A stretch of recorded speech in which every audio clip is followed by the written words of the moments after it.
Disclaimer. यह कहानी पूरी तरह काल्पनिक है। यह सिर्फ दर्शकों के मनोरंजन के लिए बनाई गई है।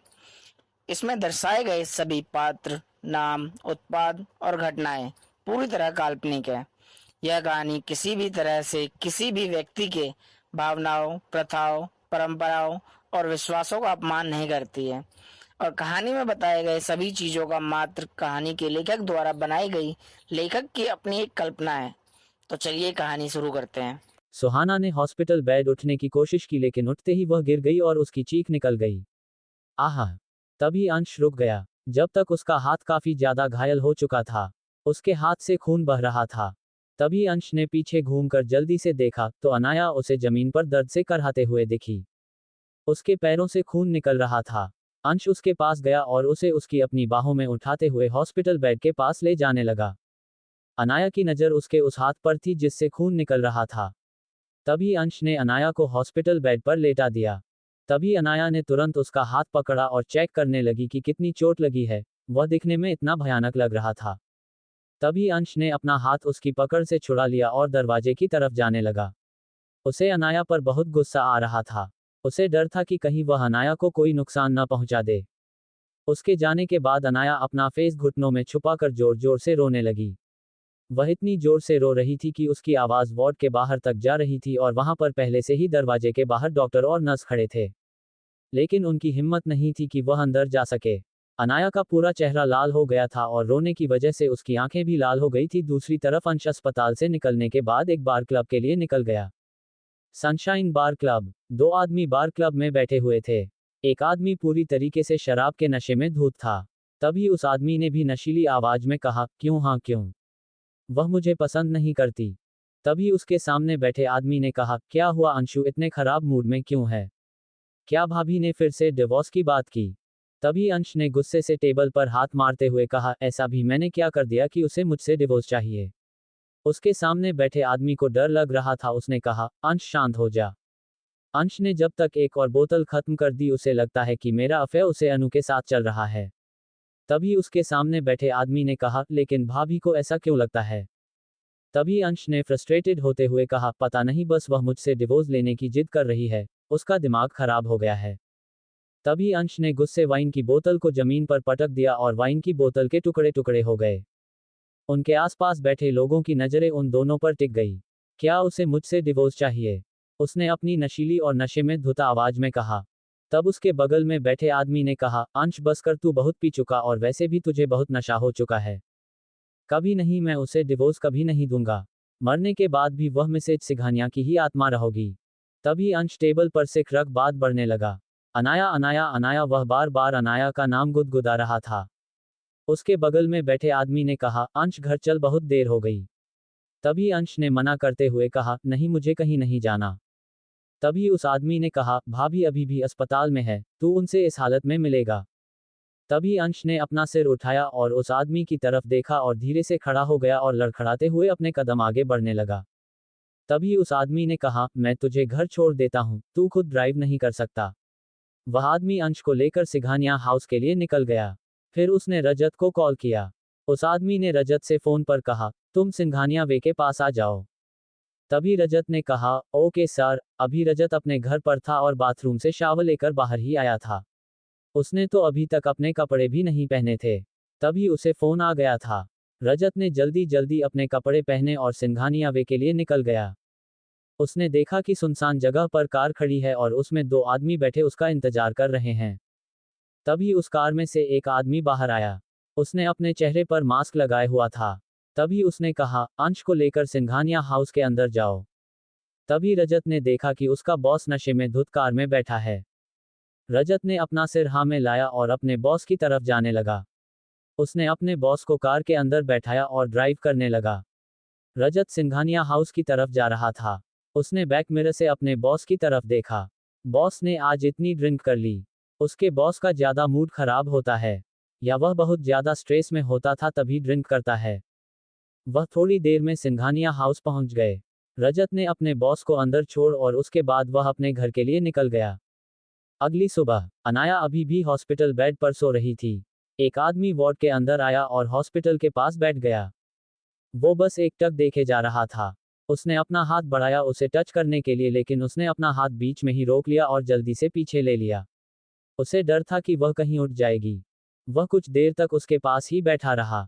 जब उसे लगा कि पूरी तरीके से सुबह होने वाली है तो वह उठकर वार्ड के दरवाजे की तरफ जाने लगा। वह बाहर चला गया। बाहर खड़े रजत ने कहा, डॉक्टर ने कहा है कि मैमा को रिकवर करने में 1 वीक लगेगा। तभी अंश ने अपनी सर्द आवाज में कहा, डॉक्टर को कहो कि उसका पूरा ध्यान रखा जाए, उसे किसी भी तरीके की तकलीफ नहीं होनी चाहिए। और डॉक्टर को इंस्ट्रक्ट कर दो कि उसे ना बताया जाए कि मैं आया था। तभी अंश ने आगे कहा, ऑफिस में कुछ इंपॉर्टेंट फाइल्स है, उन्हें लेकर मीटिंग स्पॉट पर पहुंच जाओ। तभी रजत ने अपना सिर हिलाया और हामी भरते हुए कहा, यस बॉस। दूसरी तरफ अनाया उठी, उसे लग रहा था कि उसके पास कोई आया था। एक पल के लिए उसे अंश का ख्याल आया, उसने तुरंत वह ख्याल अपने दिमाग से निकला और मन ही मन अपना मजाक उड़ाते हुए कहा, अनाया तू कब से उनके लिए इतनी खास हो गई? तू अंश के लिए कुछ भी नहीं है। अनाया के चेहरे पर नाबाई करने वाला दुख आ गया।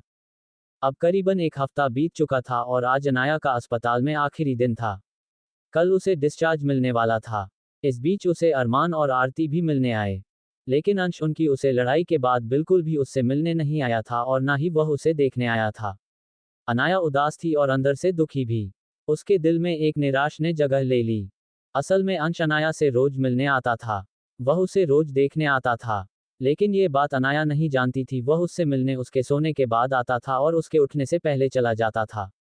लेकिन अनाया को कभी भी इस चीज की भनक नहीं लगी। अनाया ने फैसला किया कि वह वापस सिंघानिया हाउस नहीं जाएगी। उसने फैसला किया कि वह कल की बजाय आज ही डिस्चार्ज लगी। अनाया ने आरती को कॉल किया और कॉल पर कहा, आरती क्या मैं कुछ दिनों के लिए तेरे घर पर रहने के लिए आ जाऊं? आरती ने एक्साइटेड होकर कहा, क्यों नहीं आ जा? आरती ने आगे कहा, और अब मैं मम्मा पापा के साथ नहीं रहती। सराभा सोसाइटी में मैंने एक फ्लैट रेंट पर लिया और मैं वही रहती हूँ। तभी अनाया ने कहा, ओके फिर मैं आज ही तेरे घर आ जाती हूँ। आरती ने एक्साइटेड होकर कहा, कभी भी आज मैं तेरा वेट करूंगी। अनाया कॉल कट किया और नर्स को बुलाया, डिस्चार्ज फॉर्म लेकर आओ। मुझे आज डिस्चार्ज चाहिए। नर्स की हिम्मत नहीं थी कि वह उसे मना कर सके। आखिर वह सिंघानिया जो थी। अयाना ने डिस्चार्ज की सारी फॉर्मेलिटी की और उसके बाद आरती के घर के लिए निकल गई। वह आरती के घर सुबह 11 बजे पहुंच गई। अनाया डोरबेल प्रेस की और अंदर से दरवाजा खुलने की आवाज आई। आरती ने जब अनाया को अपने सामने देखा तो एक्साइटमेंट से चीखी और तुरंत अनाया को लपटी हुए हक किया और जल्दी से बोली, अनाया तू इतनी जल्दी आ गई? तभी अनाया ने कहा, क्या तुझे मेरा यहाँ आना अच्छा नहीं लग? तभी आरती ने कहा, ऐसा नहीं है, तू अंदर तो आ। अगर तू मुझे बता देती तो मैं तुझे लेने आ जाती ना, और मैं इस बारे में सोच ही रही थी। लेकिन उससे पहले तू ही आ गई। तभी अनाया ने कहा, मैं तुझे परेशान नहीं करना चाहती थी। दूसरी तरफ अंश अनाया से मिलने हॉस्पिटल आया था। उसने वॉ का दरवाजा खोला तो अंदर कोई नहीं था। अनाया को अंदर ना देखकर उसकी भौहें सुख गई। तभी डॉक्टर ने कहा, सर मैम आज डिस्चार्ज लेकर चले गए। अंश ने गुस्से से डॉक्टर की तरफ देखा। उसके देखने का लेजर इतना डरावना था कि डॉक्टर 1-2 कदम पीछे ही हो गया। उसने तुरंत अपना सिर नीचे कर लिया। तभी रजत ने आगे बढ़कर बात संभालते हुए कहा, इस वार्ड में काम कर रही नर्स ने कहा है कि मिसेज सिंघानिया किसी से फोन पर बात कर रही थी और उनकी बातों से लग रहा था कि वह अपने किसी फ्रेंड के घर पर रहने के लिए गए हैं। वह कह रहे थे कि वह सिंघानिया हाउस नहीं जाएंगे और उसके बाद उन्होंने कॉल कट कर दिया और नर्स को डिस्चार्ज पेपर लाने के लिए कहा। तभी रजत ने अपना सिर ऊपर कर देखा तो पाया कि उसका बॉस बहुत गुस्से से उसे घूर रहा था। एक पल के लिए तो नजर डर ही गया। तभी अंश वहां से जाने लगा। तभी रजत ने अपने बॉस को फॉलो किया और उनके पीछे पीछे जाने लगा। उसे समझ नहीं आ रहा था कि उसका बॉस कहां जा रहा है। उसने देखा कि उसके बॉस ने किसी को कॉल किया, जस्ट 5 मिनट्स, और उसके बाद उन्होंने कॉल कट कर दिया। अंश ने अपना फोन अपने हाथ में ही बहुत कसकर पकड़ हुआ था, मानो वह किसी चीज का वेट कर रहे हो। तभी उनके फोन पर एक मैसेज नोटिफिकेशन आया। उन्होंने मैसेज देखने के बाद अपने फोन को अपने पॉकेट में रखा। दूसरी तरफ अनाया बाथटब में बैठी कुछ चीजों के बारे में सोच रही थी और उसे कब नींद आ गई उसे पता ही नहीं चला। दोबारा उसकी नींद डोरबेल से खुली। डोरबेल से खुली। उसे लगा कि आरती होगी और उसने मन ही मन कहा, इतनी जल्दी वापस आ गई? क्या उसकी शॉपिंग इतनी जल्दी खत्म हो गई? डोरबेल लगातार बजे जा रही थी। तभी अनाया को याद आया कि आरती के पास तो डोर की है। वह उससे भी तो डोर खोल सकती थी ना। अनाया को लगा कि शायद कोई और होगा। शायद उस शख्स को कुछ जरूरी काम होगा, क्योंकि डोर बेल लगातार बजे जा रही थी। अनाया तुरंत बाथटब से निकली और टॉवल की तरफ गई। उसने अपने बदन पर टॉवल लपेटा और बाथरूम से बाहर आ गई। अनाया अलमारी के पास गई और अपने पहनने के लिए कुछ ढूंढने लगी। उसे अलमारी में कपड़े तो दिखे लेकिन एक भी साइज उसके नाम का नहीं था। अनाया अब ये सब सोच रही थी कि उसकी नज़र एक कॉकरोच पर पड़ी। अनाया जोर से चीखी, आहा। तभी डोर बेल प्रेस कर रहे रजत ने अंदर से आई चीख सुनी तो वह जम गया और डर के मारे कांपने लगा। उसने अपने बॉस की तरफ देखा। उससे पहले ही कुछ टूटने की आवाज आई। उससे पहले ही उसने देखा कि डोर जमीन पर पड़ा था। उसका बॉस फ्लैट के अंदर तुरंत दाखिल हो गया और आवाज की दिशा में जाने लगा। रजत भी जल्दी से अपने बॉस के पीछे पीछे जाने लगा। उसने देखा कि उसके बॉस ने फिर से एक कमरे का दरवाजा धक्का मारकर खोल दिया और कमरे के अंदर सीधा दाखिल हो गया। अंश ने पीछे मुड़कर रजत को घूर कर देखा। रजत थोड़ी ही दूर पर खड़ा हो गया। उसे समझ नहीं आ रहा था कि उसका बॉस उसे ऐसे क्यों घूर रहा है। अंश ने रजत को एक बार फिर बुरी तरीके से घूरा। तभी रजत को समझ आ गया कि उसका बॉस उसे बाहर जाने की चेतावनी दे रहा है। वह तुरंत वहां से चला गया। अंश वापस से मुड़कर बेड की दिशा में देखता है। अनाया बेड के ऊपर उछल कूद कर रही थी। अनाया ने उछल कूद करते वक्त ये ध्यान नहीं दिया कि दो आंखें उसे कब से ऑब्जर्व कर रही है। अंश बिना कोई आवाज करे बस एक तक अनाया को देखे जा रहा था। उछल कूद कर रही अनाया ने अपने आसपास सिर्फ टॉवल लपेट रखा था। उछल कूद कर रही अनाया की नज़र अचानक ही अपने पीछे की तरफ गई और एक पल के लिए तो वह शॉक्ड ही रह गई। सबसे पहले अनाया की आंखें अंश की आंखों से जा मिली। तभी उसे कुछ याद आया। सबसे पहले उसकी नज़र खुद की पोजीशन पर गई और फिर खुद की बॉडी पर। अनाया ने देखा कि उसने सिर्फ टॉवल लपेट रखा था। अचानक से अनाया का चेहरा लाल हो गया। अनाया ने तुरंत अपना सिर नीचे झुका लिया और वह बेड से उतर गई। तभी अंश चलकर अनाया के पास आने लगा और अनाया घबरा गई। अनाया बहुत सैडिक्टिव लग रही थी। अनाया के गीले बाल उसके कंधे पर लहरा रहे थे। अनाया का दिल जोर जोर से धड़क रहा था। अनाया को समझ नहीं आ रहा था कि अंश यहाँ कैसे। अनाया अब ये सब सोच रही थी कि तभी अंश उसके पास आकर खड़ा हो जाता है। अनाया को अपने पैरों पर कुछ रेंगता हुआ महसूस हो रहा था। तभी अंश ने अनाया की तरफ देखा और सर्द आवाज में पूछा, तुम यहाँ क्या कर रही हो? अनाया को अपनी थाइस पर कुछ रेंगता हुआ महसूस हुआ, लेकिन उसने ध्यान नहीं दिया। अंश की मौजूदगी के सिवा उसे कुछ समझ नहीं आ रहा था। अनाया ने अपना सिर नीचे की तरफ किया हुआ था। अंश ने दोबारा अपनी बात को दोहराते हुए कहा, तुम यहाँ पर क्या कर रही हो? इस बार उसके बोलने के लहजे में थोड़ी बेचैनी झलक रही थी। तभी अनाया को फिर से अपनी कमर पर कुछ रेंगता हुआ महसूस होने लगा। अब अंश को थोड़ा गुस्सा भी आने लगा था। उसे समझ नहीं आ रहा था कि अनाया कुछ बोल क्यों नहीं रही। अंश ने फिर जोर देते हुए कहा, मैंने कुछ पूछा है तुमसे? तभी अनाया को याद आया कि वह कॉकरोच कहाँ गया। तभी उसे रियलाइज हुआ कि उसकी बॉडी पर उसे कुछ राहत हुआ महसूस हो रहा था। उसने घबराते हुए अपने टॉवल की तरफ देखा और कांपने लगी। उसे समझ नहीं आ रहा था कि वह क्या करें। अंश उसके सामने खड़ा था और उसने टॉवल के नीचे कुछ भी नहीं पहन रखा था। तभी अंश को समझ नहीं आ रहा था कि अनाया उसके कहे गए शब्दों पर ध्यान क्यों नहीं दे रही, जिससे उसका गुस्सा भी बढ़ रहा था। तभी अनाया को अपने सीने पर कुछ महसूस होने लगा। उसने घबराते हुए टॉवल खोल दिया। अंश तो शॉक से वही जम गया। अनाया चीखते हुए कहा, कॉकरोच को कॉकरोच मिस्टर सिंघानिया। अनाया ने घबराहट में टॉवल दूसरी तरफ फेंक दिया और घबराते हुए अंश के सीने से जा लगी। उसने घबराते हुए कहा, कॉकरोच। उसने बहुत जोर से अंश को हक किया हुआ था। अंश वहां हक्का बक्का खड़ा था। अंश को समझ नहीं आया कि एक पल में हुआ क्या। अनाया ने अपनी आंखें बंद की हुई थी और उसने घबराते हुए कहा, मिस्टर सिंघानिया वो कॉकरोच गया। अंश के चेहरे पर एक चमक आ गई। तभी अंश बोला, अभी नहीं गया, तुम्हारे पीछे ही है जस्ट। तभी अनाया और जोर से उसे हक कर लेती है। अंश मुस्कुराने लगा। उसका बेचैन दिल अब शांत होने लगा। अंश ने अपनी दोनों बाजुओं को उठाया और अनाया को जोर से हक कर लिया। अनाया के गीले बालों से आ रही खुशबू उसे बहुत सुकून पहुंच रही थी। उसने कितने दिनों बाद अनाया को हक किया था। दूसरी तरफ अनाया अपने सामने अंश को देखकर बहुत ज्यादा हैरान थी। अनाया को समझ नहीं आ रहा था कि अंश इतने दिन अस्पताल में उसे एक बार भी मिलने नहीं आया और अब ये यहाँ क्या कर रहा है। अनाया अंश से नाराज थी। उनकी उस लड़ाई के बाद अंश अनाया से मिलने एक बार भी नहीं आया था। अनाया को यह चीज बहुत बुरी लगी थी। अनाया ने अपनी आंखें खोली और अंश की तरफ देखते हुए बोली, मिस्टर सिंघानिया आप यहाँ क्या कर रहे हैं? अंश को अनाया के लहजे में थोड़ी नाराजगी का एहसास हुआ। अंश ने सवाल का जवाब देने की बजाय खुद से सवाल करते हुए कहा, तुम डिस्चार्ज लेकर यहाँ क्यों आए? अनाया ने जवाब में कुछ नहीं कहा। अंश से दूर होने की कोशिश करने लगी, लेकिन अंश ने उसे इतनी जोर से हग किया हुआ था कि अनाया हिल भी नहीं पा रही थी। अंश को महसूस हुआ कि अनाया उससे दूर भगाने की कोशिश कर रही है। अंश ने उसके फेस की तरफ देखते हुए कहा, क्या तुम मुझसे दूर भाग रही हो? अनाया ने भी अपना सिर उठाकर अंश के चेहरे की तरफ देखा। उसने कितने दिनों बाद अंश को इतने करीब से देखा था और बोली, तुम यहाँ क्या कर रहे हो मिस्टर सिंघानिया? तभी अंश स्ट्रेट फॉरवर्ड बोला, मैं यहाँ तुम्हें लेने आया हूँ। अंश ने कोई इधर उधर की बात नहीं की। तभी अनाया ने कहा, लेकिन क्यों? मुझे आपके साथ नहीं जाना। अनाया अंश के चेहरे की तरफ देखते हुए कहने लगी, आप मुझसे एक हफ्ते पहले मिलने आए थे। आप आज यहाँ क्या करने आए हैं? अंश तो अनाया के गुलाबी कोमल से होठों की तरफ देख रहा था। अनाया के पंखुड़ियों जैसे होंठ हिल रहे थे। अनाया लगातार बोले जा रही थी। अंश को अनाया के हिलते हुए होंठ बहुत अच्छे लग रहे थे। मुझे आपके साथ नहीं जाना। तभी अंश ने उसे जोर से किस कर लिया। एक पल के लिए अनाया की आंखें बड़ी बड़ी हो गई। अंश उसे लगातार किस कर जा रहा था। अंश उसे ऐसे किस कर रहा था जैसे वह प्यासा हो। अनाया की सांस फूलने लगी। उसने थोड़ा दूर होने की कोशिश की करते हुए अपना मुंह दूसरी तरफ कर लिया। अनाया की इस हरकत से अंश और भी ज्यादा बेचैनी महसूस करने लगा।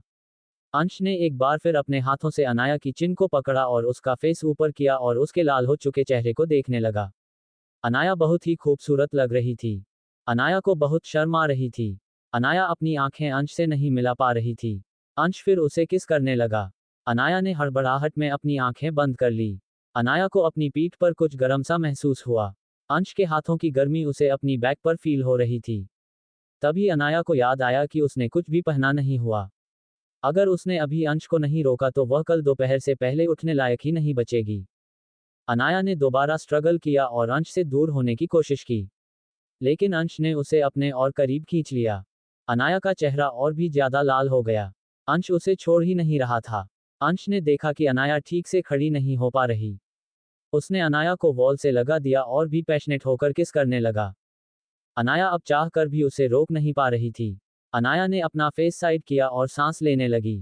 तभी अंश उसके कॉलर बोन पर किस करने लगा। अब अनाया के शरीर पर निशान उभरने लगे।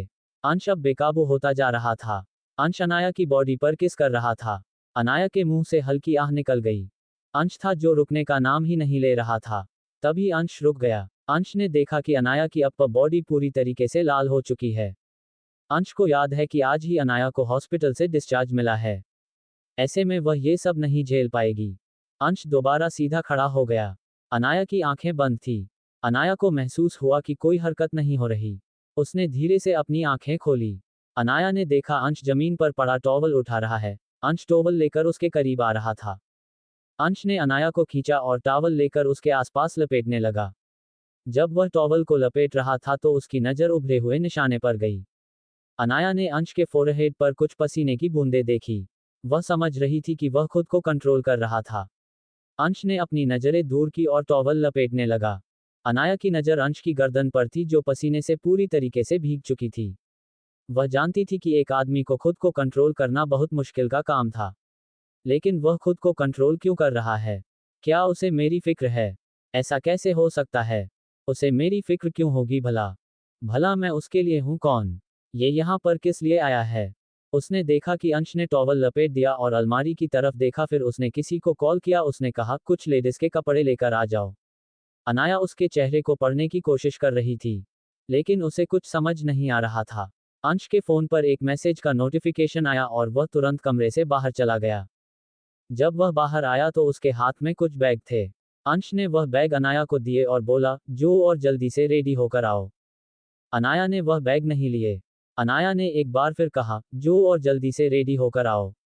अनाया चुपचाप खड़ी रही। अंश ने बैग टेबल पर रखे और उनमें से कुछ कपड़े निकले और जैसे ही अनाया ने उसके हाथ में अंडरगारमेंट्स देखे और आगे बढ़कर तुरंत अंश के हाथों से छीन लिया और कहा, मैं खुद पहन लूंगी, तुम बाहर जाओ। अंश के चेहरे पर एक कुटिल मुस्कान थी। अंश ने कहा, सिर्फ 5 मिनट। अनाया ने अपना सिर हिलाया और अंश कमरे से बाहर चला गया। अंश के बाहर जाते ही अनाया ने अपने हाथों में गारमेंट्स देखे और वह और भी ज्यादा शर्माने लगी और उसने बैग में देखा कि कितने सारे कपड़े थे। क्या इस आदमी ने पूरी मार्केट ही खरीद ली? अनाया ने कुछ कपड़े निकाले और उन्हें पहनने लगी। 5 मिनट बाद अंश वापस कमरे में आया। जब तक अनाया ने कपड़े पहन लिए थे, वह कपड़े उस पर बहुत फब रहे थे। वह उसमें काफी खूबसूरत लग रही थी। अंश उसके पास आया और अनाया का हाथ पकड़ते हुए कहा, लेट्स गो। अनाया ने पूछा, लेकिन कहाँ पर? अंश ने उसे घूरते हुए कहा, घर। अनाया ने कहा, लेकिन। तभी अंश ने अनाया की बात बीच में काटते हुए गंभीर आवाज में कहा, मॉम आई है और तुमसे मिलना चाहते हैं। अब अनाया को समझ आया कि अंश यहाँ पर क्या ही कर रहा था। वह उसके लिए नहीं बल्कि अपनी मॉम के लिए आया था। उसने आगे अंश से कुछ भी नहीं कहा और नहीं कोई सवाल किया और चुपचाप अंश के पीछे पीछे जाने लगी। वह सोच रही थी कि वह आरती को क्या रहेगी। दूसरी तरफ अंश भी यही सोच रहा था कि उसने अपनी मॉम को अर्जेंटली इंडिया बुला लिया और उसके पास कोई और रास्ता भी नहीं था। अगर वह ऐसा नहीं करता तो अनाया दोबारा कभी घर वापस नहीं आती। अंश ने मुड़कर दोबारा अनाया की तरफ देखने लगा और बोला, तुम मॉम के सामने डिवोर्स की बात नहीं करोगी और ना ही उनके सामने घर छोड़ने की बात करोगी। अनाया थोड़ी देर तक उसे यूं ही देखती रही और उसके बाद उसने अपना सर हाँ में हिलाते हुए हामी भर दी। अंश फिर चलने लगा। अनाया भी चुपचाप उसके पीछे जाने लगी। तभी एक फोन कॉल की आवाज आई। वह कॉल अनाया के फोन से आ रही थी। अनाया ने कॉल पिक कर लिया। उसने आईडी देखी और देखा कि वह कॉल अरमान का था। उसने कहा, हेलो। तभी दूसरी तरफ से एक आदमी ने कहा, अनाया मैंने सुना तुमने आज ही अस्पताल से डिस्चार्ज ले लिया। मैं तुमसे हॉस्पिटल में मिलने आया था, लेकिन तुम वहां नहीं थी। अनाया ने कहा, हाँ वह मैं। तुम? अंश ने अपनी कंक आवाज में कहा, चलो मेरे पास पूरा दिन नहीं है यहाँ पर वेस्ट करने के लिए। तभी अनाया ने कहा, अरमान मैं तुमसे बाद में बात करती हूँ। सॉरी। अरमान ने कहा, ओके हम बाद में बात करते हैं। तभी अनाया ने कॉल कट कर दिया। तभी अंश ने कहा, चलो। थोड़ी ही देर में वह कार के पास आ गए। रजत तुरंत कार से उतरा और अपने बॉस के लिए कार का डोर ओपन किया। अंश ने कार में ना बैठकर दूसरी तरफ जाकर डोर ओपन किया और अनाया की तरफ देखा और बोला, क्या मैं तुम्हें अब अपनी गोद में लेकर बैठूं? अनाया चौंक गई और शर्माते हुए खुद जाकर कार में बैठ गई। वह मन ही मन में अंश को कोसने लगी। अनाया ने मन ही मन चिढ़ते हुए कहा, क्या यह आदमी प्यार से बोलना नहीं जानता? जब देखो जहर उगलते रहता है। रजत ने तो अपना सर फोड़ लिया और मन ही मन कहा, क्या आदमी है ये? यार क्या कोई आदमी अपनी वाइफ से ऐसी बात करता है? अंश ने अनाया की तरफ का दरवाजा बंद किया और दूसरी तरफ आकर और खुद कार में बैठ गया। रजत ने कार का डोर क्लोज किया और खुद का ड्राइविंग सीट पर बैठ गया। रजत कार ड्राइव करने लगा। रजत मन में प्रे किया कि आज कार का माहौल शांत रहे। इस वक्त कार में एक कॉल आए और अनाया ने कॉल पिक किया और बोली, कहो तुम्हें क्या काम था? दूसरी तरफ से एक आदमी ने कहा, तुम्हें याद है मैं तुमसे? अनाया ने कहा, हाँ याद है और अरमान बोला, ओह तो तुम्हें भी चीज याद रहने लगी। अनाया ने नाराजगी जताते हुए कहा, अच्छा तो तुम कहना चाहते हो कि मैं भुलक्कड़ हूँ? तभी अरमान बोला, अरे नहीं यार। तभी अनाया ने गुस्से से कॉल कट कर दिया और फोन को गुस्से से सीट पर रख दिया। तभी रजत ने गहरी सांस ली। एक पल के लिए तो उसकी सांसें अटक गई थी और चुपके से बैक मिरर से अपने बॉस की तरफ देखा। उसकी बॉस के चेहरे पर कोई भाव नहीं थे। रजत ने चैन की सांस ली। तभी फिर से कॉल आया। रजत ने मन ही फोन को कोसा। कॉल काफी देर तक बजता रहा, लेकिन कॉल पिक नहीं हुआ। रजत ने चैन की सांस ली। फोन फिर से बजने लगा। इस बार रजत ने मन ही मन फोन को गाली देते हुए कहा, साला फोन। अनाया ने कॉल पिक किया। वहीं दूसरी तरफ अंश कब से अपने गुस्से को कंट्रोल करने की कोशिश कर रहा था।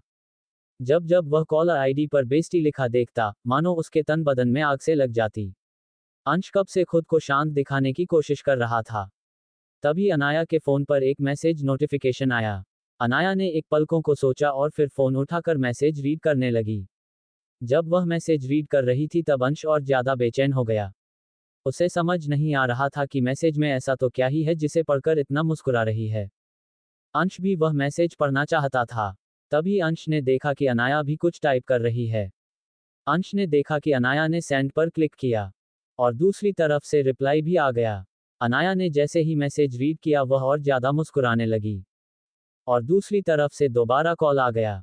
अंश की भौहें सिकुड़ गई।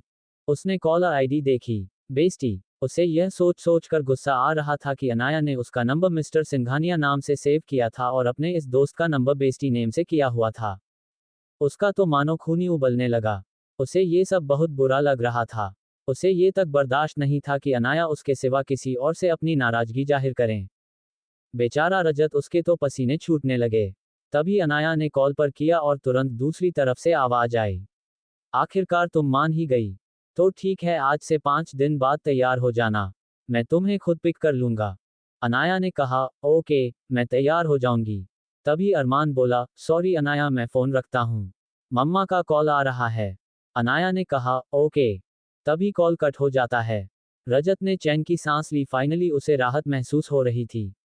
तभी कार के सन्नाटे को तोड़ते हुए कहा, आज से 5 दिन बाद तुम्हें कहाँ जाना है? तभी अनाया ने अपना सिर उठाकर अंश की तरफ देखा। वह बहुत हैरान थी कि अंश कब से उस पर ध्यान देने लगा। अनाया की तरफ से कोई जवाब न पाकर अंश और भी ज्यादा पहचान हो गया। तभी अनाया ने जवाब देते हुए कहा, वह 5 दिन बाद हमारी यूनियन पार्टी है तो वही जाना है। तभी अंश ने अपने हाथों की मुट्ठी बनाते हुए कहा, क्या कहा तुमने? हमारी, तुम और कौन? तभी अनाया घबरा गई और उसने जवाब देते हुए कहा, अरमान और मैं। अनाया को समझ नहीं आ रहा था कि अंश इतना वियर्ड बिहेव क्यों कर रहा है। उसने तो कुछ भी गलत नहीं कहा। तभी अंश ने सिगरेट निकाली और एक एक कश लेने लगा। उसने अपना सिर कार की सीट पर रखा और अपनी आंखें बंद कर खुद को शांत करने की कोशिश कर रहा था। उसे सच में बहुत ज्यादा गुस्सा आ रहा था। दूसरी तरफ अनाया को कुछ भी समझ नहीं आ रहा था। दूसरी तरफ रजत वह सब समझ रहा था। उसे पता था कि उसका बॉस खुद को बाहर से कितना भी शांत दिख रहा हो, लेकिन वह अंदर से गुस्से से उबल रहा था। अनाया ने देखा कि कार में हर तरफ धुआं फैल चुका है। अनाया ने हल्की सी खांसी की। तभी अंश ने अपनी आंखें खोली और अपने हाथ में पड़ी सिगरेट बुझा दी और एशट्रे में फेंक दी। अंश ने तुरंत करके विंडो खोल दी ताकि सारा धुआं कार से बाहर निकल जाए। अनाया ने भी अपनी तरफ की विंडो खोली और अपना सिर बाहर निकाल, अपनी टंग बाहर निकाल और अपने लिप्स पर बाइट कर मुस्कुराने लगी। शायद उसकी एक छोटी सी शरारत काम आई। जब अनाया ने देखा कि अंश अपनी 5वीं सिगरेट यूज कर रहा है, वह सोच रही थी कि वह उसे कैसे रोके। तभी उसे एक छोटी सी शरारत सूझी। उसे थोड़ी एक्टिंग करनी पड़ी और काम हो गया। तभी अंश ने उसे डांटे हुए कहा, क्या मंकी की तरह लटकी हुई हो विंडो पर? चुपचाप शांत होकर बैठ जाओ। तुम क्या कोई छोटी बच्ची हो? तभी अनाया सीधी होकर बैठ गई। अनाया अपनी आंखें बंद कर कर कुछ सोचने लगी। अनाया अपनी और अंश की पहली मुलाकात के बारे में सोच रही थी। अनाया अचानक अपनी शादी के बारे में सोचने लगी। उसे अपनी पहली हसीन रात के बारे में भी कुछ याद आ गया। उसे वह पल याद आ गया जब उसने सोते हुए अंश को चोरी से किस किया था। अनाया को वह पल भी याद आ गया जब अंश ने उसे कार में किस किया था। वह हसीन पल जब अंश ने उसे अपनी गोद में उठाया था। आज के दिन के बारे में सोचने लगी और जब अंश बेकाबू हो गया था। अनाया के सामने हर एक पल एक एक कर कर सामने आने लगे। फिर अनाया को हर वह एक रात जो उसने अंश के साथ बिताई थी। बेशक वो रातें पेनफुल हुआ करती थी, लेकिन वह रातें अंश के साथ थी और यह सब सोचते सोचते वह कभी सो गई। उसे पता नहीं चला। दूसरी तरफ अंश जो सोई हुई अनाया की तरफ देख रहा था। सोई हुई अनाया बहुत प्यारी और मासूम लग रही थी, किसी छोटे बच्चों की तरह। अनाया को पता ही नहीं चला कि वह कब अंश के कंधे पर सर रख सो गई। रजत ने कार का पार्टीशन लॉक ऑन कर दिया। अंश ने अपना हाथ बढ़ाकर अनाया की जुल्फे जो उसकी गालों को चूम रही थी उन्हें धीरे धीरे हटने लगा। वह धीरे धीरे उसके गालों को सहलाने लगा।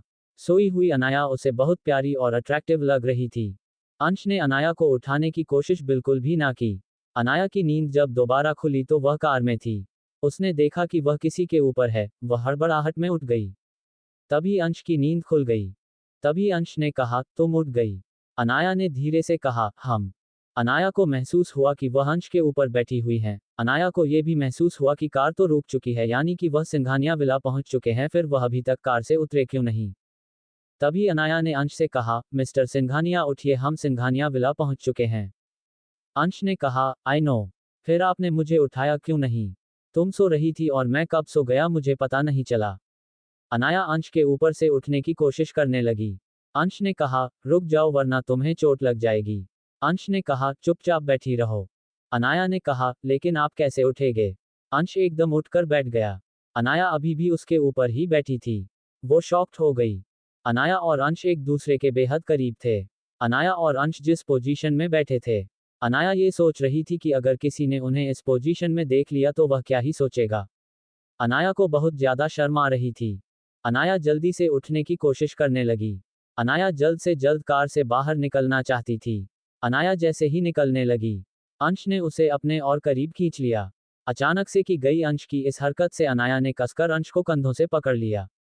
वह अंश के चेहरे के बेहद करीब थी। अनाया ने देखा कि अंश ने उसे किस कर लिया। अनाया ने अंश को धक्का दिया और बोली, मिस्टर सिंघानिया, हम अभी कार में हैं और आप ये क्या कर रहे हैं? अनाया ने देखा कि पार्टीशन लगा हुआ था। अंश ने कहा, रजत कब का जा चुका है। अनाया ने कहा, लेकिन। अंश ने उसे अपने और करीब खींच लिया। अनाया ने कहा, मिस्टर सिंघानिया, आप ये क्या कर रहे हैं? मैं उम्मा उम्मा। अंश ने उसे किस कर लिया।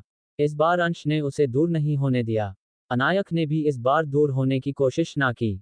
अनाया ने अंश को किस करते हुए अनाया के दोनों हाथों उसकी पीठ के पीछे कसकर पकड़ हुआ था और दूसरे हाथ से अनाया के शर्ट के बटन खोलने लगा। अनाया ने स्ट्रगल करते हुए अपना हाथ छुड़ाने की कोशिश की। अंश ना उसे कुछ बोलने दे रहा था और नहीं उसका हाथ छोड़ रहा था। अनाया उसकी इंटेंशन अच्छे से समझ रही थी। अनाया के होठों में पेन होने लगा। अनाया की सांसें फूलने लगी थी। जब अंश ने देखा कि वह सांस नहीं ले पा रही, उसने उसे फ्री किया। अनाया ने गहरी सांस ली।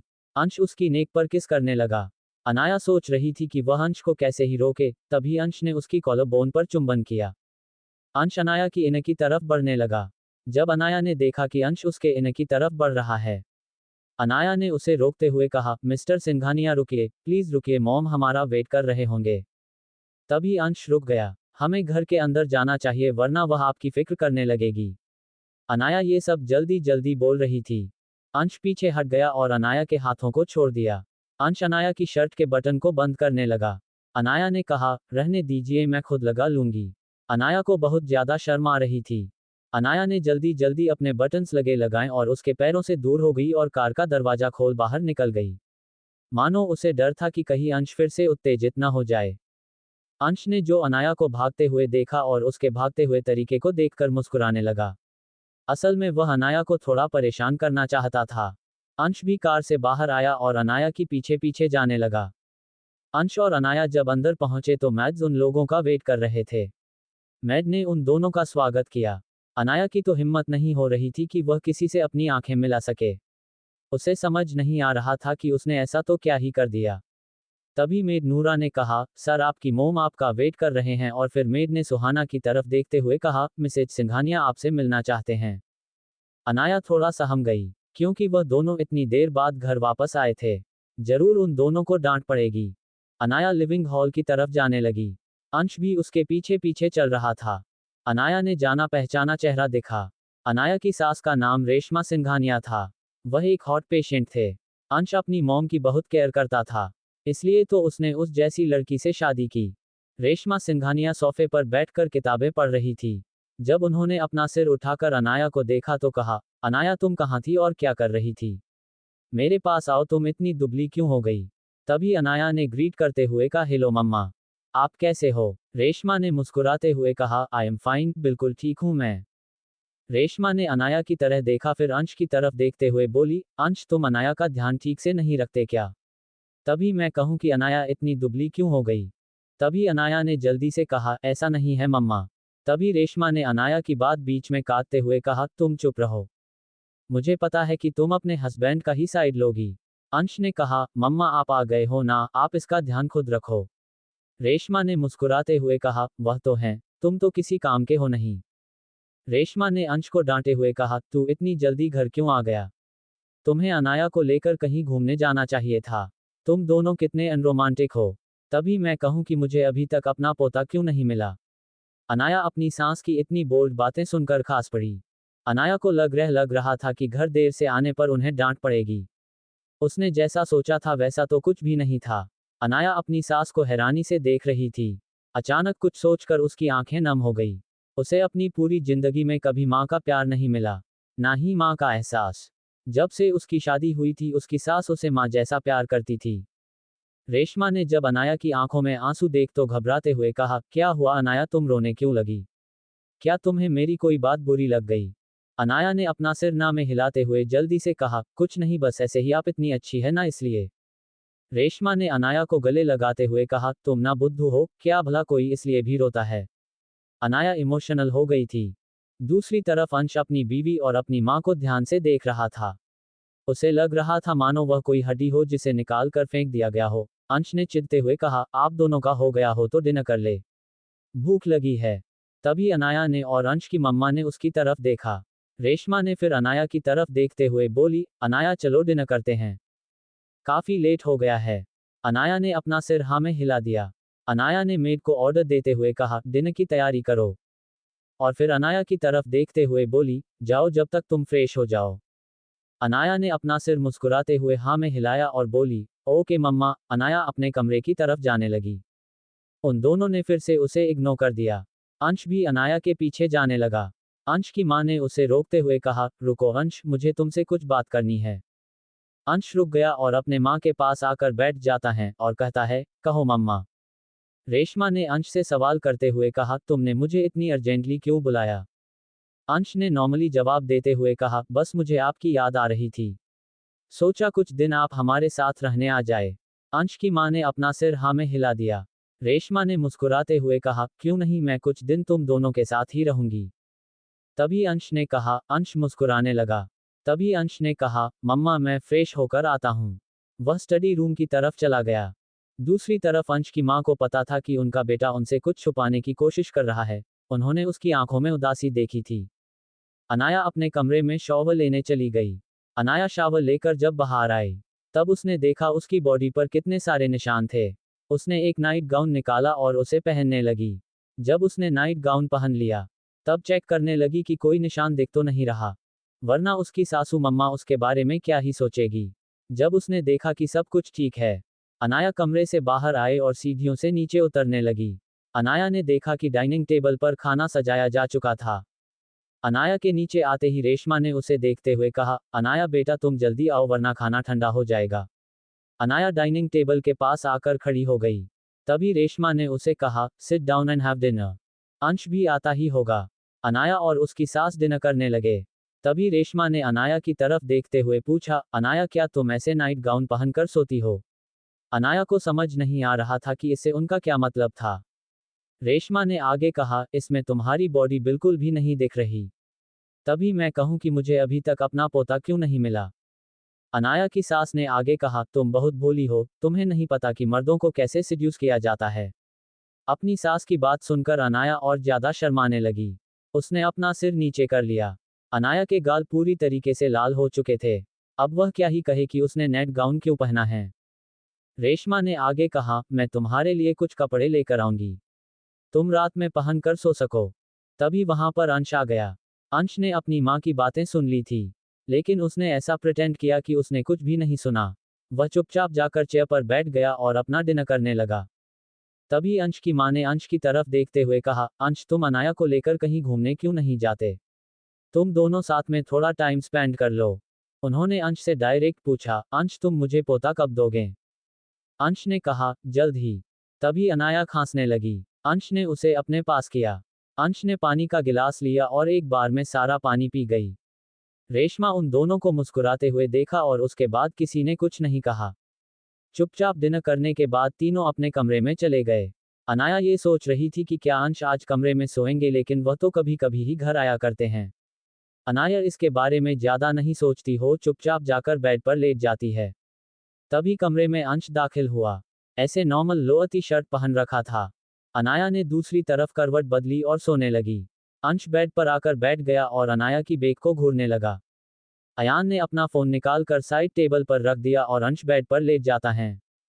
अंश अनाया की पीठ की तरफ देख रहा था। उसे पता था कि वह भी सोई नहीं है, बस सोने का नाटक कर रही है। अंश ने कहा, तुम अगले हफ्ते ऑफिस ज्वाइन कर सकती हो। अनाया को समझ आया कि वह शब्द उसके लिए थे। अंश भी बेड पर ठीक से लेट जाता है और कुछ सोचने लगता है। अंश उस मैसेज के बारे में सोच रहा था जिसे पढ़कर अनाया मुस्कुरा रही थी। उसे वह मैसेज देखना था। गहरी रात हो चली थी और काफी समय बीत गया था और अनाया अब सचमुच गहरी नींद में जा चुकी थी।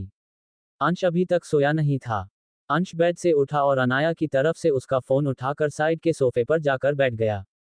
अंश ने अपना लैपटॉप उठाया और अनाया के फोन को ओपन करने लगा। अनाया के फोन में पासवर्ड सेट था। अंश ने अनाया का पासवर्ड फिल किया और फोन अनलॉक हो चुका था। अंश ने कार में चुपके से अनाया का पासवर्ड देख लिया था।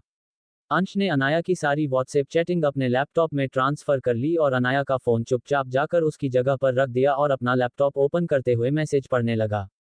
बेस्टी, सॉरी मेरा वह मतलब नहीं था। तुम तो गुस्सा हो गई। मैं तो बस मजाक कर रहा था। अनाया को एक लिपस्टिक इमोजी भेजी और आगे टाइप किया, प्यारी अनिका मान जाओ ना, मेरी प्यारी अनिका पर तो अंश गुस्से से लैपटॉप पटकने वाला था, लेकिन वह रुक गया और आगे मैसेज रीड करने लगा। बेस्टी, चैट पर लिखा था उसने पहले 2 लिपस्टिक इमोजी भेजी और फिर लिखा था, क्या तुम मुझसे बहुत ज्यादा नाराज हो। उसने फिर एक लिपस्टिक इमोजी भेजी और कहा, अब तो मान जाओ। तभी अनाया ने टाइप करते हुए कहा, तुम्हें अभी भी मेरा निकनेम याद है। बेस्टी, कैसी याद नहीं होगा, आखिर यह नाम मेरा ही रखा हुआ। अनाया ने टाइप करते हुए कहा, मुझे लगा तुम एब्रॉड जाकर सब कुछ भूल गए होंगे। अरमान का मैसेज, मुझे तो ये भी याद है कि तुम्हें कैसे मनाना है। अनाया का मैसेज, क्या मेरा कहा गया हर एक शब्द तुम्हें याद रहता है। अरमान का मैसेज, हाँ, क्यों नहीं, तुमने कहा था कि अगर कोई लड़की तुमसे नाराज हो जाए तो और वह मानने पर ना मान रही हो तो उसे एक लिपस्टिक गिफ्ट में दे दो। अगर वह फिर भी नहीं माने तो उसे 2 लिपस्टिक दे दो और अगर फिर भी ना माने तो उसे लिपस्टिक का बॉक्स गिफ्ट कर दो। तुम्हें याद है हाई स्कूल टाइम पर तुम मुझसे नाराज हो गई थी और मैंने तुम्हें लिपस्टिक का पूरा बॉक्स गिफ्ट कर दिया था, जब तुम मुझसे बात नहीं कर रही थी। अनाया का मैसेज, तुम्हें ये बात अभी भी याद है। हाँ बिल्कुल, चलो अनिका बताओ तुम्हें लिपस्टिक के कितने बॉक्स चाहिए। अनाया का मैसेज, मुझे अब कोई लिपस्टिक बॉक्स नहीं चाहिए। अरमान का मैसेज, तो तुम मुझसे अभी भी नाराज हो। अनाया का मैसेज, नंबर। अरमान का मैसेज, क्या मैं अब तुम्हारा दोस्त नहीं रहा। अनाया का मैसेज, ऐसा नहीं है आशु। अरमान का मैसेज, तुम्हें अभी भी मेरा निकनेम याद है। अनाया का मैसेज, हाँ बिल्कुल, क्यों नहीं याद होगा, तुम मेरे चाइल्डहुड बेस्ट बडी हो। अरमान का मैसेज, अच्छा ऐसा है तो चलो बताओ कितने लिपस्टिक के बॉक्स चाहिए। अनाया का मैसेज, ओके, तुम नहीं मानने वाले ना, तुम्हारा जितनी लिपस्टिक का बॉक्स देने का मन करे तुम दे सकते हो। अरमान का मैसेज, ओके अनिका। अनाया का मैसेज, हमारी यूनियन पार्टी कब है। अरमान का मैसेज, आज से 5 दिन बाद। अनाया का मैसेज, आशु तुम पार्टी अटेंड करोगे। अरमान का मैसेज, ऑफ कोर्स। अनाया का मैसेज, मैं तुम और आरती साथ में चलते हैं, अगर हम उसे भूल गए तो वह हमें छोड़ेगी नहीं। अरमान का मैसेज, बिल्कुल, उस चुड़ैल को कैसे भूल सकते हैं भला। भला वह कोई भूलने वाली चीज है। वह हमें जिंदा निकल जाएगी वरना। अनाया का मैसेज, उसने लाफिंग इमोजी भेजी और कहा, तुम सही कह रहे हो, वह हम दोनों को कच्चा चबा जाएगी। अरमान का मैसेज, फिर तय रहा, हम दोनों साथ में चलते हैं। अनाया का मैसेज, ओके डियर आशु। तभी कॉल आ गया था। ये मैसेज पढ़कर अंश गुस्से से अपना लैपटॉप बंद कर देता है और अपने गुस्से को शांत करने की कोशिश करता है। उसे यह सोचकर गुस्सा आ रहा था कि अनाया की जिंदगी में उससे भी ज्यादा कोई मैटर करता है। अंश को ये समझ नहीं आ रहा था कि अनाया को क्या जरूरत थी उसका निकनेम रखने की। वो भी आशु मुझे तो मिस्टर सिंघानिया कहकर बुलाती है। असल में उसे जलन हो रही थी। अंश को ये सोचकर ज्यादा जलन हो रही थी कि वह हाई स्कूल में भी साथ थे। अंश को ये शब्द बिल्कुल पसंद नहीं आया। मेरी प्यारी अनिका, वह जानता था कि उसे गुस्से से ज्यादा जलन हो रही है। अंश गुस्से से अपना लैपटॉप उठा बालकनी की तरफ गया और उसने गुस्से से बालकनी से लैपटॉप फेंक दिया और मुड़कर अनाया की तरफ बढ़ने लगा। अंश अनाया की तरफ आया और उसके ऊपर झुकते हुए उसके लिप्स पर बाइट करने लगा। अनाया हड़बड़ा कर उठ गई और अंश को दूर करते हुए कहा, मिस्टर सिंघानिया आपके क्या कर रहे हैं। तभी अंश उसे अपने नीचे दबा लेता। आगे अंश उसे और जोर से किस करने लगता है। अनाया को समझ नहीं आ रहा था कि हुआ क्या। न जाने क्यों, लेकिन अनाया को महसूस हुआ कि अंश किसी चीज को लेकर परेशान है। अनाया ने अंश को अपने ऊपर देखा और स्ट्रगल करते हुए अपना फेस दूसरी तरफ कर लिया और कहा, मिस्टर सिंघानिया प्लीज। तभी अंश उसके कान के पास जाकर फुसफुसाते हुए कहने लगा, क्या तुम मुझसे दूर जाने की कोशिश कर रही हो। क्या तुम मुझसे नफ। वह अपने शब्द कहते कहते रुक गया। तभी अनाया ने अपना सिर्फ उसकी तरफ करते हुए जैसे ही देखा, वह उसकी आंखों में बेचैन महसूस कर सकती थी, मानो जैसे उसे कुछ खोने का डर हो। ऐसी कौन सी चीज है जो इनके लिए इतनी खास है, जिसे खोने से वह इतना डरते हैं। तभी उसे देख रहा अंश ये सोच रहा था कि क्या अनाया उससे नफरत करने लगेगी जब उसे शादी का सच पता चलेगा। उसने मन ही मन खुद से कहा, कभी नहीं, वह कभी अनाया को खुद से दूर नहीं जाने देगा, किसी भी कीमत पर। अंश आगे बढ़ा और अनाया के गालों को चूमने लगा। अनाया ने अपनी आंखें बंद कर ली। उसे रोकने की कोशिश बिल्कुल भी ना की। अंश ने अनाया के लिप्स पर किस किया। उसकी चीन पर किस करते हुए सीधा उसके नेक पर किस करने लगा और धीरे से उसका नाइट गाउन उतरने लगा और अंश उसके कॉलर बोन पर किस कर रहा था। तभी अनाया ने अंश को हल्का सा धक्का दिया और अपने दोनों हाथों से खुद के उभारों को ढकने लगी। अनाया ने शर्माते हुए कहा, लाइट्स। अंश ने मुस्कुराते हुए कहा, मैंने इन्हें पहले भी देखा है। अनाया और भी ज्यादा शर्माने लगी। अंश ने उसके फोरहेड पर किस किया और बोला, तुम तो ऐसे शर्मा रही हो जैसे ये हमारा फर्स्ट टाइम है। चिंता मत करो, मैं इसके आगे कुछ नहीं करूंगा। और वह उठकर दूसरी तरफ लेट गया। अनाया जल्दी से खुद को ब्लैंकेट से कवर कर लेती है और अंश के बारे में सोचने लगी। वह अंश को नहीं समझ पा रही थी। उसके हिसाब से तो अंश सिर्फ उसके साथ इंटीमेट होने के लिए ही घर आया करते थे। लेकिन फिर आज उन्होंने उसके साथ कुछ क्यों नहीं किया? वह यहाँ तक आकर भी रुक गए। क्या उन्हें मेरी हेल्थ कंडीशन से फर्क पड़ता है? ये सब सोचते सोचते वह कब सो गए उसे पता ही नहीं चला, क्योंकि उसे बहुत नींद आ रही थी। दूसरी तरफ अंश अनाया को अपनी बाहों में लेकर सो गया। अगली सुबह जब अंश सोकर उठा तो सुबह के 7 बजे बज रहे थे। अंश ने देखा कि अनाया उससे लिपट कर सो रही है। अंश ने अनाया के माथे पर किस किया और साइड टेबल पर रखा अपना फोन उठाकर अनाया और अपनी फोटोज क्लिक करने लगा। अनाया किसी बच्चे की तरह उससे लिपट कर सो रही थी। तभी अंश को किसी का कॉल आया। वह कॉल रजत का था। सर, आज मिस्टर सक्सेना के साथ आपकी बहुत इंपॉर्टेंट मीटिंग है, तुम मुझे एड्रेस सेंड करो, मैं वहां पर पहुंच जाऊंगा। लेकिन सर, रजत अपनी बात पूरी करता उससे पहले ही अंश ने कॉल कट कर दिया। फोन की रिंगटोन से अनाया की भी नींद खुल गई। अनाया ने खुद को देखा। वह किसी की बाहों में सो रही थी। उसने देखा कि वह किस तरीके से अंश से चिपकी हुई थी। वह तुरंत अंश से दूर हो गई। उसने देखा कि अंश जग रहा था। अंश की आंखें भी अनाया के ऊपर थी। अनाया ने हड़बड़ाकर यह देखा। मैं गलती से आपके ऊपर जाकर सो गई। मेरा कोई गलत इंटेंशन नहीं था।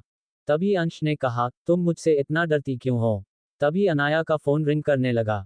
अनाया ने टेबल पर पड़ा अपना फोन देखा और फोन उठाकर कॉल पिक कर लिया। अनाया ने कहा, हेलो। दूसरी तरफ से फोन पर एक लड़की की आवाज आई। अनाया की बच्ची, तू कल कहाँ गायब हो गई? तुझे पता है मुझे तेरी कितनी फिक्र हो रही थी। मन कर रहा है कि तेरा फितूर के कचुम्बर बना दूं। अनाया कुछ बोलती उससे पहले ही आरती ने कहा, एक तो कल मेरा फोन खराब हो गया और तू बिना बताए घर से गायब हो गई। अनाया ने कहा, अरे यार, वह कल मैं सिंघानिया विला वापस आ गई। तभी आरती ने चिढ़ते हुए कहा, तू तो कह रही थी कि तू कुछ दिन मेरे पास रहने वाली है। तभी अनाया ने धीरे से कहा, वह कल मिस्टर सिंघानिया मुझे लेने आए थे तो इसलिए मुझे आना पड़ा। तभी आरती ने कहा, अच्छा, वह कबाब में हड्डी भी घर आया था। लेकिन तू उसके साथ क्यों नहीं गई? वह मिस्टर सिंघानिया के मॉम घर पर आए थे इसलिए मुझे आना पड़ा। तभी आरती ने कहा, खैर तू अपना ध्यान रखना, 500। तभी आरती ने आगे कहा, अनाया। और थोड़ा हिचकिचाते हुए कहती है, वह कल मैं तभी। अनाया ने कहा, जो कहना है साफ साफ कहना। तू कब से इतना सोचने लगी? तू तो बिना सोचे समझे कुछ भी कह देती है। तभी आरती ने चिढ़ते हुए कहा, अच्छा तो मैं कुछ भी बिना सोचे समझे कह देती हूँ। तभी अनाया ने कहा, ओके सॉरी बाबा, और जो तू कहना चाहती हैं बोल। मैं कान खोल कर सुन रही हूँ। तभी आरती ने कहा, नहीं नहीं, मैं तो बहुत ज्यादा बोलता हूँ ना, और वैसे भी लोग कान खोल कर ही सुनते हैं, कान बंद करके कौन सुनता है? अनाया ने कहा, अरे बाबा सॉरी ना। आरती ने भाव खाते हुए कहा, ओके ओके, माफ किया तुझे, तू भी क्या याद रखेगी? आरती ने मुद्दे की बात पर आते हुए कहा, वह जब मैं कल तेरे लिए शॉपिंग करने गई थी ना, तभी मुझसे कोई आदमी टकराया, उसके हाथ में जो वॉलेट था वह जमीन पर गिर गया, तभी मेरी नज़र उसके वॉलेट पर गई। उसमें मैंने किसी की फोटो देखी। अनाया ने कहा, किसकी फोटो देखी? आरती ने कहा, वह फोटो तेरी थी। अनाया ने हैरत से कहा, वॉट? आरती ने हामी भरते हुए कहा, वह फोटो किसी और की नहीं तेरी थी। आरती ने कहा, सचमुच यार? अनाया ने कहा, लगता है तुझे कोई गलतफहमी हुई है। मेरी फोटो भला कोई क्यों ही रखेगा? आरती ने कहा, अरे बाबा नहीं, वह तेरी ही फोटो थी। आई एम श्योर, क्योंकि मैं तेरी फोटो कैसे नहीं पहचानूंगी? अनाया ने कहा, लेकिन ऐसा कैसे हो सकता है? आरती ने कहा, आई डोंट नो, बट मैं इतना श्योर हूं कि वह फोटो तेरी ही थी। आरती ने कहा, जब वह तेरी फोटो उठा रहा था ना, उसे बड़े ही प्यार से देख रहा था। उसने तेरी फोटो को चुम्मा और उसे वापस संभाल कर अपनी वॉलेट में रख लिया और खड़ा हुआ और वहां से जाने लगा। मैंने उसका फेस देखा। वह बहुत हैंडसम था। कोई लड़की पल में ही उसे अपना दिल दे दे। वह बहुत ही यंग था, करीबन 25-26 साल का होगा। उसके आसपास कुछ बॉडीगार्ड्स भी थे। आरती ने कहा, सचमुच अनाया, मुझे तुझे जलन हो रही है। अनाया ने कहा, आरती ऐसा कैसे ही हो सकता है, कोई भला मेरी फोटो क्यों ही रखेगा, वह भी अपने वॉलेट में? आरती ने कहा, आई डोंट नो, बट वह फोटो तेरी ही थी, 100% शो। तभी आरती ने कहा, सचमुच अनाया, मुझे तुझसे बहुत जलन हो रही है। तू ना बेस्ट है, जिसे देखो वह तुझ पर लट्टू हो जाता है। अनाया ने कहा, बस बस बस कर, तू ना बहुत ज्यादा बोलती है। आरती ने मुंह बनाते हुए कहा, सच ही तो कहा मैंने।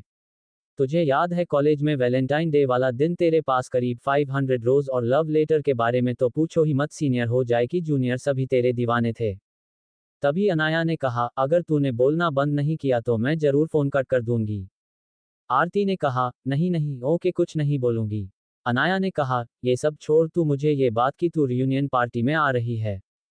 आरती ने कहा, हाँ, जिस पर अनाया ने जवाब देते हुए कहा, मैं भी अरमान के साथ आ रही हूँ। आरती ने कहा, अरमान वह भी आएगा? आरती ने कहा, हाँ, फिर थोड़ा नाराजगी जताते हुए बोली, पहले तो उसने मना कर दिया था, फिर वह तुझे हाँ क्यों कह रहा है? सच में अरमान का बच्चा, मैं इसे छोड़ूंगी नहीं। मुझे इसने मना कर दिया और तुझे हाँ कह रहा है। अनाया जरा कॉल कट करना, मैं इस अरमान के बच्चे की भी जरा खबर ले लूं। तभी अनाया हंसते हुए कहती है, ओके, लेकिन तुझे खबर अरमान की लेनी चाहिए, ना ही अरमान के बच्चे की। क्योंकि अरमान की तो अभी शादी ही नहीं हुई, बच्चा कहाँ से आ गया? तभी आरती चिढ़ते हुए कहती है, अनाया तू ना सिर्फ उसकी साइड पर रहा कर। अनाया ने कहा, ओके, तो उसकी खबर ले लेना, मैं कुछ भी नहीं कहूंगी। मैं अभी फोन रखती हूँ ताकि तू उसकी खबर ले सके। तभी कॉल कट हो जाता है। अनाया ने आरती से बातें करते समय ये ध्यान नहीं दिया कि उसके पास कोई बैठा था। किसी ने सच्ची कहा है कि जब दो औरतें बैठकर आपस में बातें कर रही हूं तो उन्हें कोई नहीं दिखाई देता। अनाया ने अपनी बड़ी बड़ी आंखों से अंश की तरफ देखा। उसने गलती से अंश को अरमान कह दिया। सॉरी सॉरी मिस्टर सिंघानिया, वह मैंने गलती से आपको अरमान कह दिया। अंश अपनी तीखी नजरों से अनाया की तरफ देखा। अनाया ने अंश से बचते हुए कहा, वह मैं गलती से भूल गई थी। अनाया ये सोच रही थी कि कहीं अंश ने आरती की बातें सुन तो नहीं ली, वरना वह उसके बारे में क्या ही सोचेंगे। यह आरती की बच्ची बिना सोचे समझे कुछ भी बोल दिया। कहीं मिस्टर सिंघानिया सच में कुछ सुना तो नहीं?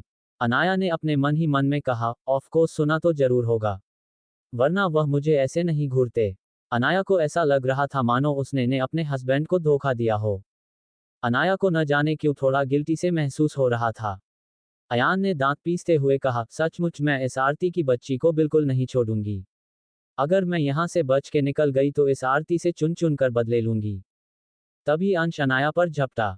अनाया के दोनों हाथों को बेड पर दबाते हुए और उसके होठों के करीब झुका। अंश ने ये सब इतनी अचानक किया कि अनाया को रिएक्ट करने का मौका ही नहीं मिला।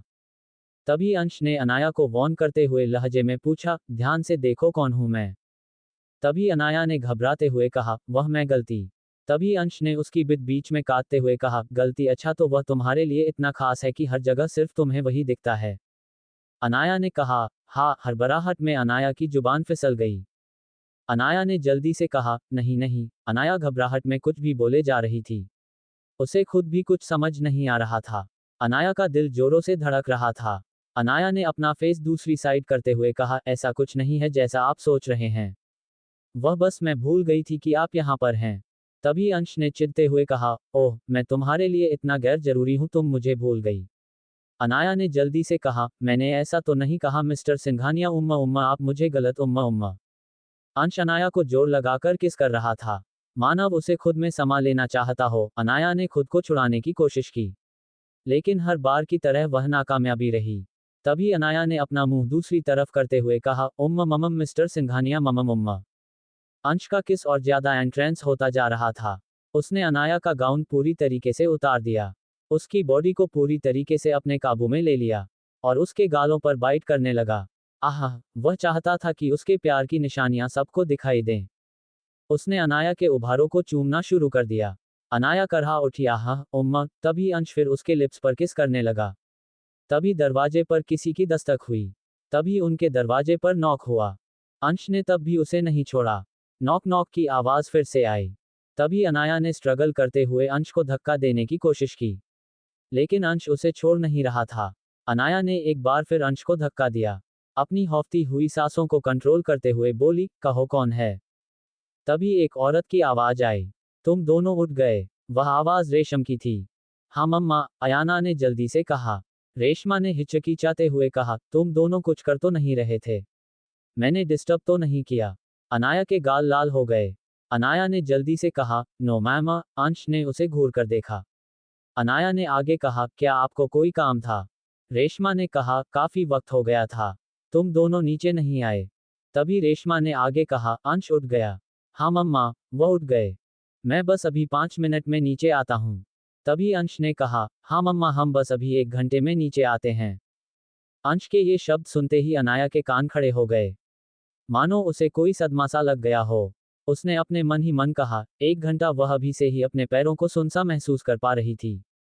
तभी अंश ने आगे कहा, क्या आपको कोई जरूरी काम था? तभी मौका देखते हुए अनायक धीरे से उठी और चुपके से बाथरूम में घुस गई। पट की आवाज से दरवाजा बंद हो गया। अंश उठा और बाथरूम के दरवाजे की तरफ अपनी पेनी आंखों से देखने लगा, मानो बस दरवाजे को तोड़ देगा। अंश ने अपने कपड़े ठीक किए और दरवाजा खोलकर बाहर चला गया। जब अंश की मम्मा ने उसे बाहर आते देखा, तू तो 1 घंटे में आने वाला था, फिर इतनी जल्दी कैसे? अंश ने कहा, आप ये सब छोड़िए, ये बताइए कि आपको क्या काम था? अंश जानता था कि कम को जरूरी होगा, वरना उसकी मम्मा इतनी सुबह उसे डिस्टर्ब करने नहीं आते।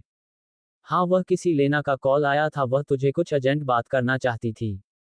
अंश ने कहा, ओके, मैं इसे खुद हैंडल कर लूंगा, आप बस अपना ध्यान रखो। तभी अंश की मम्मा ने अंश को देखते हुए कहती है, तेरा मूड इतना खराब क्यों है? कुछ हुआ है? अंश ने कहा, नो, कुछ नहीं हुआ है। तभी रेशमा ने कहा, ओके, तुम फ्रेश हो जाओ, मैं तुम दोनों का नीचे वेट कर रही हूँ। तभी रेशमा वहां से चली जाती है। रेशमा के जाते ही अंश जब तक शांत खड़ा था, अंश के फेस के भाव तुरंत बदल जाते हैं। वह जोरदार पंच दीवार पर मरता है, फिर मुड़ कर बाथरूम के दरवाजे की तरफ देखा है और स्टडी रूम की तरफ चला जाता है। दूसरी तरफ अनाया मिरर के सामने खड़ी अपनी बॉडी को देख रही थी। उसने चैन की सांस ली। उसने अपने दिल पर हाथ रखा और अपने मन ही मन कहने लगी, थैंक यू सो मच मम्मा, आप हमेशा मुझे बचा लेते हो। अनाया ने शावर ले लिया था। अनाया की नज़र अपने स्वेल होठों पर गई, फिर अपनी चिन पर, वहां पर बाइट का निशान था। अनाया की नज़र अपने उभार पर गई, उसका चेहरा टमाटर जैसा लाल हो गया। उसकी कॉलर बोन पर लव बाइट के निशान थे। वह खुद से भी नजरें नहीं मिला रही थी। अनाया बाथरूम से निकलना चाहती थी, लेकिन उसे डर भी लग रहा था कि कहीं अंश बाहर ना हो। उसने हल्का सा दरवाजा खोला और अपना, फिर धीरे से निकला और इधर उधर देखकर चेक करने लगी। जब उसने देखा कि अंश कमरे में नहीं है, वह वहां से जा चुका था, तब बाथरूम से धीरे धीरे निकलने लगी।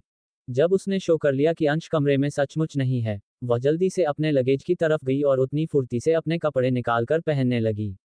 उसे डर था कि कहीं अंश वापस ना आ जाए। उसने कमरे का दरवाजा खोला और बाहर निकल गई और सीढ़ियों की मदद से नीचे जाने लगी। वह सोच रही थी कि उसने निशान ठीक से हाइड तो किए थे ना।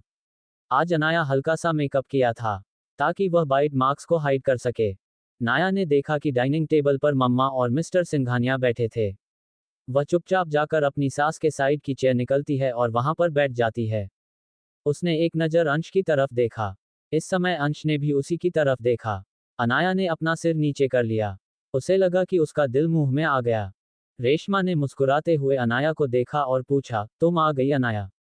अनाया ने जवाब में अपना सिर हाँ में हिला दिया। रेशमा ने आगे कहा, क्या तुम्हें कहीं आज जाना है? तुम्हें कोई जरूरी काम तो नहीं है? जिस पर अनाया ने मुस्कुराते हुए कहा, नहीं मम्मा, क्यों? तभी रेशमा मुस्कुराते हुए कहती है, तो तुम और अंश कहीं क्यों घूमने कहीं नहीं चले जाते? रेशम की यह शब्द सुनते ही अनाया ने जल्दी से कहा, हाँ मम्मा, मुझे याद आया, मुझे बहुत जरूरी काम था। दूसरी तरफ अंश अनाया के ये शब्द सुनते ही अपने हाथ में पड़ा स्पून मोड़ देता है। अंश समझ रहा था कि वह बहाने बना रही है। क्या वह उससे दूर जाने की कोशिश कर रही हैं? तभी रेशमा ने कहा, क्या काम है तुम्हें? अनाया को समझ नहीं आ रहा था कि उसने झूठ तो बोल दिया, लेकिन अब वह कह क्या? तभी अनाया ने कुछ सोचते हुए कहा, वह मम्मा, इट्स पर्सनल। तभी रेशमा मुस्कुराते हुए कहती है, ओके। तभी वह दोनों चुपचाप अपना नाश्ता करने लगते हैं।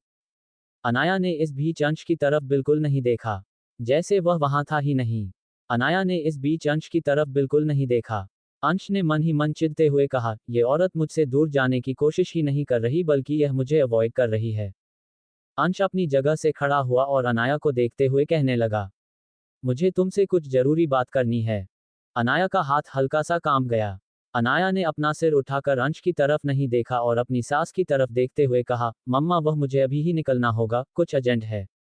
तभी अनाया जल्दी से खड़ी हुई और रेशमा की तरफ देखते हुए बोली, ओके मम्मा, मैं चलती हूँ। अनाया ने अपना पर्स उठाया और मैनन गेट की तरफ जाने लगी। तभी अंश ने गुस्से से उसे देखा। इस बीच अनाया ने फिर उसे अनदेखा किया।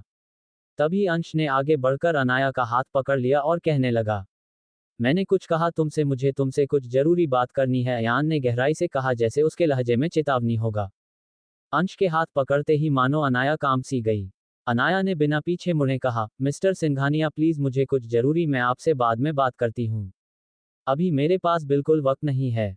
तभी वहां पर बैठी रेशमा ने कहा, ठीक ही तो कह रही है अंश, उसे कुछ जरूरी काम है, तू उससे बाद में भी बात कर सकता है। रेशमा कोई पागल नहीं थी, उसे सब दिखाई दे रहा था। इन दोनों मियां बीवी के बीच कुछ तो हुआ है। तभी अनाया अंश को ऐसे नजरअंदाज कर रही है। तभी रेशमा ने दोबारा कहा, अंश तुम अनाया से बाद में भी बात कर सकते हो, अभी उसे जाने दो। अंश अयाना का हाथ छोड़ देता है और अनाया जल्दी से जल्दी वहां से निकल जाती है। अंश के भाव कठोर हो गए और उसके जबड़े टाइट हो गए। आरती का घर। आरती की आंखें सुबह से ही फड़क रही थी। उसने अपने मन ही मन में कहा, क्या आज कुछ बुरा होने वाला है। तभी उसके दरवाजे पर नॉक नॉक की आवाज हुई। अबे कौन आया है यार, इतनी सुबह सुबह, करीब सुबह के 10 बजे बज रहे थे। आरती पानी पी रही थी, उसने गिलास रखा और डोर ओपन करने के लिए चली गई। दरवाजे पर अनाया को देखकर वह चौंक गई। आरती ने चौंकते हुए कहा, अनाया तू यहाँ पर। अनाया ने कुछ भी नहीं कहा और चुपचाप घर के अंदर आ गई। आरती ने दरवाजा बंद किया और मुड़कर देखा कि अनाया के हाथ में झाड़ू था। आरती ने हिचकिचाते हुए पूछा, अनाया तू ये झाड़ू पकड़कर क्या कर रही है। अनाया ने मुस्कुराते हुए कहा, तुझे अभी पता चल जाएगा। आरती ने घबराते हुए कहा, अनाया तू मेरे पास क्यों आ रही है। सेमीकोलन। औच, अनाया ये क्या कर रही है। औच लग जाएगी। अनाया और आरती पूरे घर में भाग रहे थे। झाड़ू लेकर आरती के पीछे पड़ी हुई थी। आरती बेड पर चढ़ गई। आरती ने घबराते कहा, अनाया आज तुझ पर कौन सा भूत सवार हो गया। कोई है, हेल्प मी, मुझे बचाओ मेरी खतरनाक दोस्त से। अनाया हुआ क्या। औच, तू बताएगी कुछ। औच, अनाया ने गुस्से में कहा, बेड से उतर वरना मैं बेड पर चढ़ जाऊंगी। आरती ने कहा कि हुआ क्या, तुझे मार क्यों रही है। कौच,